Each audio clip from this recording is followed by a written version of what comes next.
35 to 45 degree angle, and you know, everybody, you might look at this and think, oh, that can't be consistent, but you got to realize kickers like Sebastian Janikowski use this, and he's obviously one of the best. The two top most accurate kickers in NFL history have done the exact same thing that Addison does. Now, guys like, you know, Adam Vinatieri do what Blake does. You can't argue with those results either. Same thing with the 3 and 2. There's plenty of guys who are very successful that do that. There's even, you know, you think about a guy like Phil Dawson. I use this example a lot. It's pretty extreme, but he's one of the best ever, and his steps are like 1, 1, 1, 2, 3, something like that. I mean, to most people, you're like, what is he doing? But it works for him. He's done it so many times. He's practiced it over and over that it just works for him. Okay. So go ahead, just for the next, I'll give you guys 2 minutes. I just want to see you walk off your steps. If you already know them, you're comfortable with them, you can still do it. Never hurts. Okay. So make sure these are natural steps back and over. We don't want to be thinking about them. Shouldn't be reaching too much or shorten any of them up. They should be the exact same length. Okay? Do that a couple times.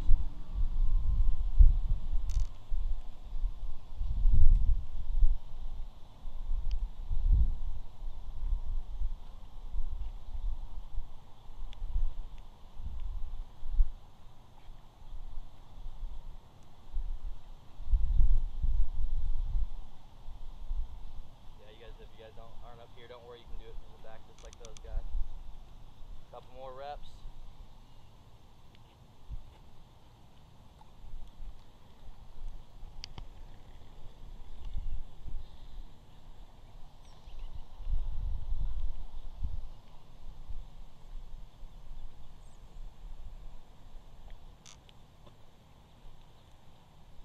Zach here, lefty.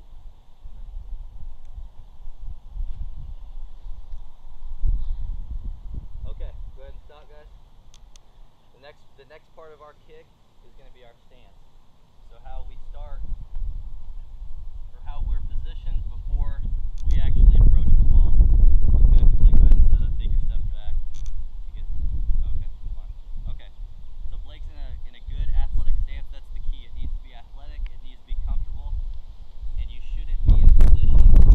No one should ever be low like this. I see kids like this all the time. The general rule to think about is when you start, that's the position that you want to stay at all the way through the kick. We'll get into this later, but when we plant and right before we kick, we want to be in a good upright position. So we want to be somewhere in this area. We don't want to be down here.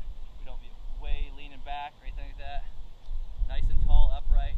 You should be on our heel at this point. Okay? So I like to teach staying at the same level pretty much the entire time. I'll take this ball away so we can actually run through it. Okay? So go ahead and full speed, Blake. So watch his position. His head, if there was a ceiling right where he started, if his head was just touching it, it should basically just raise that all the way through until he plants and makes contact. Alright? So just to reiterate, nice athletic position, comfortable. You don't want our feet too far out. They should be staggered. Now if you're left-footed, obviously it's a little bit different. Gordon and Zach, you guys know this. So you always start with the foot that you're going to plant with. Okay? So if I'm left-footed, I'm planting with my right. So my right foot forward, bless you. If I'm right-footed, left foot forward, I'm planting with my left, taking with my right. Okay? So we don't want to be in any position like this. I don't think that's athletic. Most of the weight should be on your front foot, because another thing is you don't want to be leaned back or anything or straight up and down like this, because you want to be able to go right into the ball, make that full operation a little bit more efficient. Okay, so if I'm here, I have most of my weight on my front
again, work on that stance, and then work on that tempo.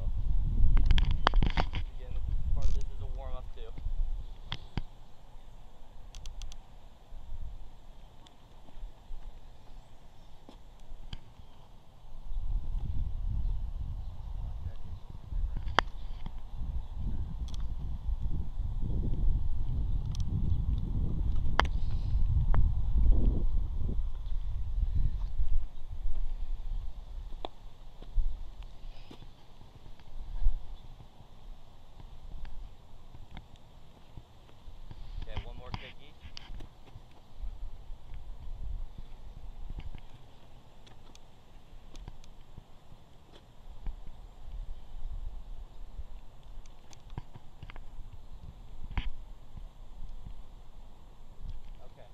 Talk about the plan. Going back, taking our steps. That's a nice, comfortable athletic position. Approach the ball, nice and smooth. 1-2 tempo. Now we're planting. So the plant foot is really important, but at the same time, it's something that you can't really think about during the kick. Something that you have to. Now you can. A lot of what we're doing right now with these ghost kicks. They're called ghost kicks when we don't have a ball. I'll probably mention this about 1,000 times today. Whenever we're working on something, especially something that's new to you, you always need to go back to the basics. I always equate it to if you were trying to learn how to shoot a basketball, you wouldn't go back and start shooting NBA range threes right away. You would start with the form without a ball, just to work on that, and you can gradually add a ball, raise the basket, that kind of thing. So I'll mention that a lot today. But with our plant, just so you guys know, there's really a general guideline for where it should be. Everybody's going to be off a little bit. It's whatever works best for you. It goes back to playing with your steps sometimes. I'll get into that in more detail later. But the plant, for the most part, if I were kicking off the ground, first of all, my width-wise, if you were to take your foot, putting it at a 90-degree angle, the ball should be somewhere right around the edge of your toe. So if you're filming it, you'll know exactly, okay, that's about where my plant foot should be. And if it's there, then it's probably in a good position depth-wise. Now if I'm kicking off the ground, width-wise. Depth-wise, if I'm kicking off the ground, I want that ball to be about even with my ankle. Okay? Now as the tee gets higher, the tee that you're using gets higher, then your foot moves back a little bit. So if I'm using a 1-inch tee, I want this plant foot about the middle of my foot to be even with the ball, and then if I'm off a 2-inch tee, back even more to where my toe or top part of my foot is even with that ball. Okay, so before you back up, we're gonna do this just a couple times. I want you to line up your foot. You can have your own spot there. Just make sure that's width-wise. That's where we want it to be, and then come plant. Then we'll go back to take our steps, stance, and then your approach. And you don't have to swing this time. I just want you to pay attention to where you end up. And if you're you'll be able to tell. If you're way too close or you're way too far away, you'll be able to tell. Okay, and then you'll have to adjust accordingly. I'll tell you how to do that later. But right now, I just want you guys to get a sense of where you're at.